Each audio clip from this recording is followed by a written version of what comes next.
ஒரு 100 ருபீஸ் வச்சு நீங்க ஒரு கம்பெனிக்கு பார்ட்னர் ஆக முடியுமா? முடியும். அதுதான் ஸ்டாக் மார்க்கெட். ஸ்டாக் மார்க்கெட்னா என்னன்னு சிம்பிளா சொல்றேன் கேளுங்க. உங்க ஏரியால லியோ டீ ஸ்டால்னு ஒரு கடை இருக்கு. ஒரு டீ ஒண்ணு போடியா. பிசினஸ் நல்லா போயிட்டு இருக்கு. ஸோ ஒரு பக்கத்துலயே ஒரு ஜூஸ் கடை ஸ்டார்ட் பண்ணலான்னு இருக்காரு. கடை எப்ப சார் திறப்பீங்க?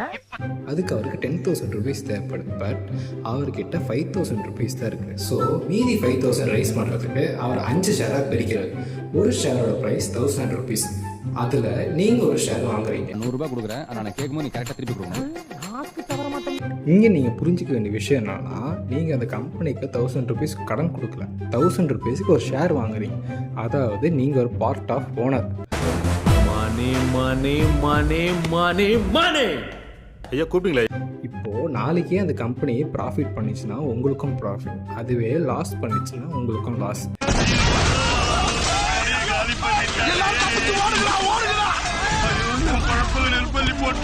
இதுதான் ஸ்டாக் மார்க்கெட்டோட பேசிக் கான்செப்ட். இங்கே தான் நிறைய பேர் மிஸ்டேக் பண்ணுறாங்க. ஷேரை வாங்குறதுக்கு முன்னாடி ரிசர்ச் பண்ண மறந்துடுறாங்க. அது ஃபண்டமெண்டல் அனாலிசிஸ். ஃபண்டமெண்டல் அனாலிசிஸ்னால் இப்போ இந்த பிஸ்னஸ்க்கு எவ்வளோ கடன் இருக்குது, கரண்ட் ரெவன்யூ எவ்வளோ, நெட் ப்ராஃபிட் எவ்வளோ, காம்படிஷன் எவ்வளோ, ஃபியூச்சர் க்ரோத் எவ்வளோ. ஸோ லிஸ்ட் பெருசா போய்கிட்டு இருக்கு. இந்த மாதிரி ஃபண்டமெண்டல் அனாலிசிஸ் பண்ணதுக்கப்புறம் தான் நம்ம ஒரு ஷேரை வாங்கணும். ஸோ இந்த மாதிரி மணி அண்ட் இன்வெஸ்டிங் பற்றி யூஸ்ஃபுல்லான கண்டென்ட்டுக்கு ஃபாலோ பண்ணுங்கள்.